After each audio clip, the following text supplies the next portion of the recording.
make sure that you are being filled with purpose on a daily basis, moment by moment. Is this part of my purpose? Is this part of my calling? Am I following it? We want to do those type of check-ins because those check-ins are going to allow us to walk and live the single most extraordinary life. If you're not conscious about your investment strategy, you won't end up where you want to be, not financially or as a human. On this show, we interview highly successful investors and share how they overcame limitations to become unstoppable forces of success. If you're ready to learn what it is to be a conscious investor so you can end up where you want, keep listening. Amazing conscious investors, welcome back. 6FA, live today, legacy tomorrow. What does that even mean? We hear people throw these words and these terms about all the time. And now I feel like they become watered down. They just become like these words that we're just throwing around haphazardly instead of actually using them with intention. It seems so easy to say, hey, this is legacy. Oh yeah, YOLO, you're going to live today. Like, what does this all mean? And what is 6FA, Julie? All right, I got to dig into this whole concept, conscious investor. I think it's really going to resonate with you. But before I do that, I am always going to ask you, hey, have you already hit the follow button? Have you shared this with somebody? If you're on YouTube or on your favorite platform, it means the world to me if you do that. And if you're new, welcome to the Conscious Investor. You are important. And you more than likely are a conscious investor. Stay in, listen through the whole episode and see if it resonates with you. And if it does, please leave an honest rating and review. It means the world to me. Okay, 6FA, let's dive in. What does that even mean? Well, I have been preparing to, spoiler, launch another podcast. I'm so excited about this other podcast that's really going to be complementary to you, conscious investor. Different format, completely different type of show, and I'm really excited about it. But in the production of that show, you have to figure out a show title. And in that process, this just came to me as I was jogging a couple of mornings ago, and I'm like, we think about 6 feet under, right? Come on. I mean, tell me, conscious investor, have you ever thought, you've heard the expression, oh man, you're not 6 feet under, or maybe I wish that person was 6 feet under. I hope you're not saying that. But, we hear that expression 6 feet under, and it has this meaning because there's this finality, because it's like, oh my gosh, you're dead. Your time is over. You're never coming back. Your opportunity is lost and gone. But what's the flip side? You hear me talk about the flip side of the coin and the edge of the coin and all of that. And so what's the opposite? If we're not 6 feet under, that means we're 6 feet above. What are we doing with it, conscious investor? What are you doing with your time 6 feet above? You see, we have these heartbeats and we have this opportunity to live this most amazing, extraordinary, spectacular life. But most people are so busy spent trying to prevent 6 feet under that they are forgetting to live a 6 feet above life. What does that even mean? Julie, come on. What does that even mean? I'm going to give you 3 things that are going to help you live the most powerful 6 feet above life. 6FA is what Steve, Super Rad Steve, I decided I'm going to call him SIRS for Super Rad Steve. Just say SRS fast, and then you get SIRS. I'm like, I think I'm going to shorten you and give you, your own call sign of SIRS. All this to say, is that as I was sharing this concept of 6 feet above, live today, legacy tomorrow, SIRS said, oh, you should call it 6FA. So that's where 6FA is coming from. And when you hear that, and I'm not opposed to art. I don't have any artwork on my body, but if you're an artwork kind of person and get some tattoos, some artwork done, maybe you want to put 6FA on there, 6 feet above, as a reminder, I need to make every moment matter because it is special and precious. So 3 steps to living the most powerful 6FA possible. Number 1, let's be present. How many times are you sitting on the couch and you've got one of your kids beside you and you're sitting there scrolling. How many times does your kid, okay, you know what, let's be real. I'm just throwing myself under the bus because I will sit there with my kids and I don't particularly like to sit around and watch shows, but that is something that my kids enjoy. And so my son and I, we both enjoy The Office. It cracks us up. And he's still at almost 15 years old. He's like, I want to snuggle, Mom. Okay. All right, man. Let's do that. And so we'll sit there. We'll watch The Office. But he will tell me, put the phone away. He puts me in check. Put the phone away. He wants me to be fully present. And a lot of times it's easy for me to make this excuse of like, okay, come on, we're watching a show. Like, does it even matter what screen my eyes are on? I'm listening to the show. I know when to laugh because I know good jokes and I love good humor. And we're here together. Isn't that good enough? No, it's not. When is the last time that you have had a loved one have to tell you like, hey, can you put the phone down? Or, hey, are you listening? Are you here? We want to show up with presence for the people around us. And quite frankly, I have a difficult time doing this. It's something where I have to raise my level of awareness. And maybe conscious investor, that's something that you're going to have to do as well. So if we are struggling with presence for the people around us, we raise our level of awareness so that we are keeping ourselves accountable. Let me just go into let's bookmark this for a moment. And I want to talk about the whole accountability thing. A lot of times people say, I need accountability. And they want outside accountability. And I've had a lot of resistance towards that. Although years ago, I actually started an accountability group. Since then, I've actually come to this point of, no, I don't need outside accountability because everything I want is within me. It's all there. And so I'm going to give some pushback. If you are looking for accountability partners, is that actually what you're looking for? Are you looking for somebody to bounce ideas off of? There's a difference. The same authors of the 12-week year, and I feel bad. I know Brian is his first name, one of the primary authors, but they also have a book on unaccountability. And in that book, they actually gave context to my sentiments on accountability groups. And they said, hey, it all comes from within. We have to have personal accountability. Okay. So when I say tying this back into being present and raising our level of awareness, we're not looking for that outside accountability. We're not looking for our kids, our spouse, our partner to do the check-in to say, hey, put the phone down, or hey, are you here? Like, what? Did you hear anything I said? We're not waiting for that outside accountability. We're looking inward and we're saying like, no, this is important to me. I will raise my level of awareness and I am going to show up with presence. This concept of, accountability applies across the board. But let's also talk about being present and present for yourself. Are you hitting the gym? Are you eating well? How's your nutrition and all of your habits? Because it's easy to say, I'm going to be present for someone else and to raise our level of awareness.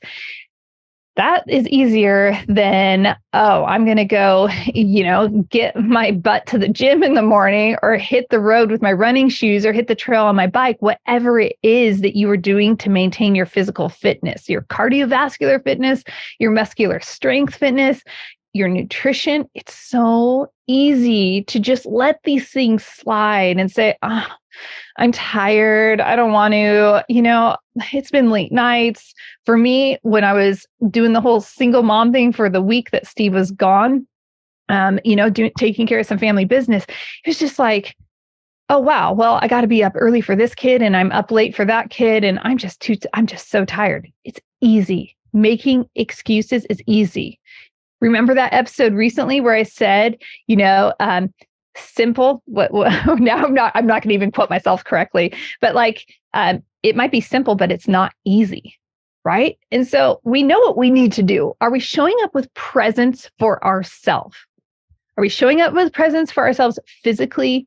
Are we showing up with presence for ourselves with our spirituality?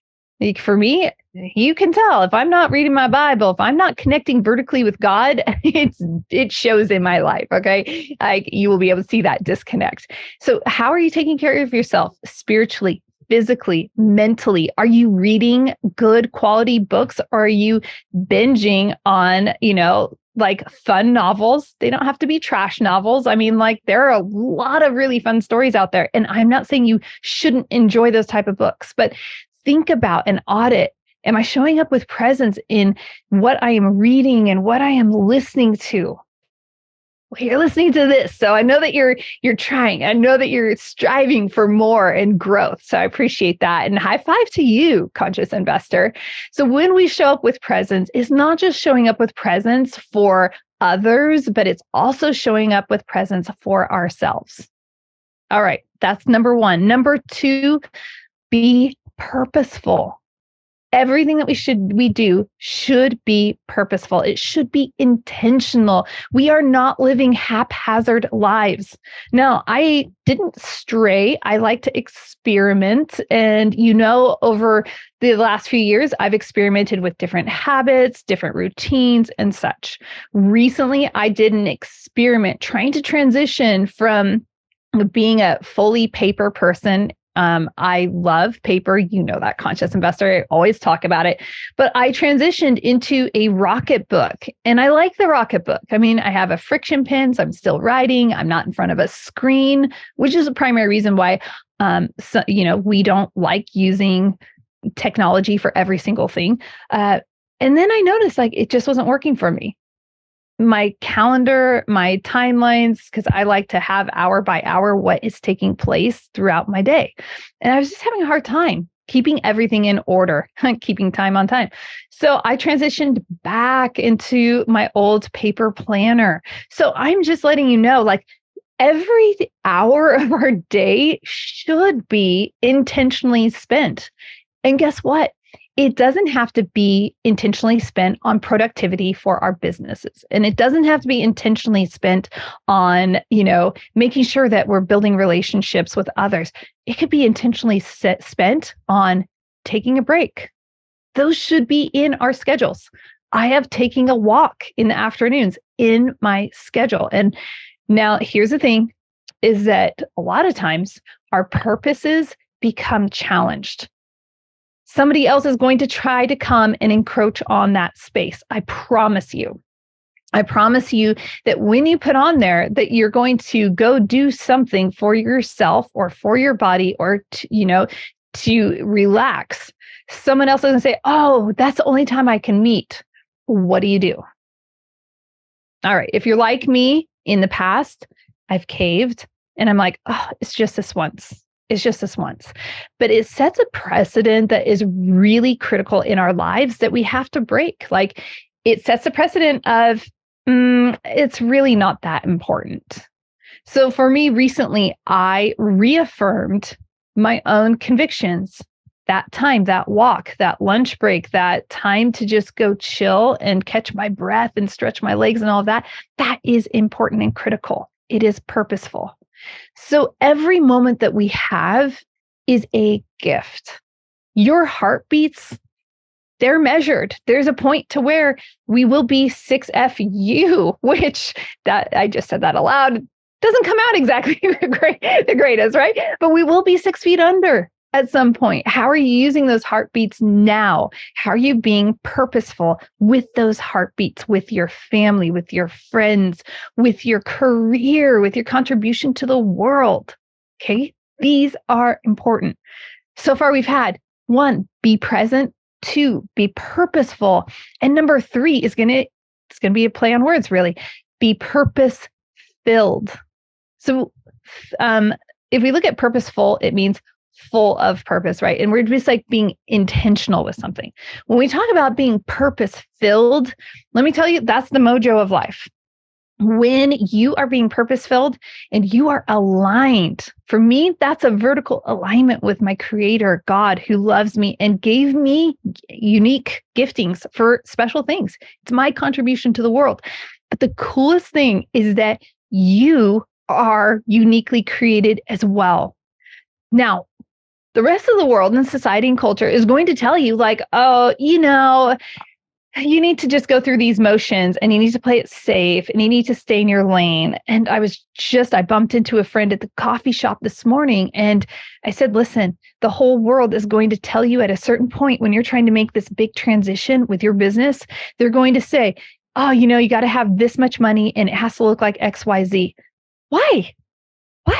Man, I know if I am vertically aligned and if I am being purpose filled and I am living into that purpose, nothing is going to stop it, right? We have these outside spectators and this narrative from a world that doesn't have faith, that doesn't have this deep inner belief or conviction. It is not purpose filled. So make sure that you are being filled with purpose on a day in, daily basis, moment by moment. Check in with your calendar. Is this part of my purpose? Is this part of my calling? Am I following it? Right? We want to do those type of check-ins because those check-ins are going to allow us to walk and live the single most extraordinary life. Now, the little subtitle of this episode was, live today, legacy tomorrow. What are you living out today? Are you being present? Are you being purposeful? Are you purpose filled? Because when we live our daily in that zone, guess what? You will leave a legacy that is, maybe your name isn't going to be remembered. Maybe they're not going to remember Conscious Investor. But the essence of everything that you lived will carry on and have a fingerprint for generations to come. We don't have to worry about building out this legacy and building up stockpiles of wealth and building up, and writing our books and making sure that we have, millions of followers on social platforms and stuff. Oh, we just need to worry about being present, being purposeful, being purpose filled. And when we do that, the legacy follows.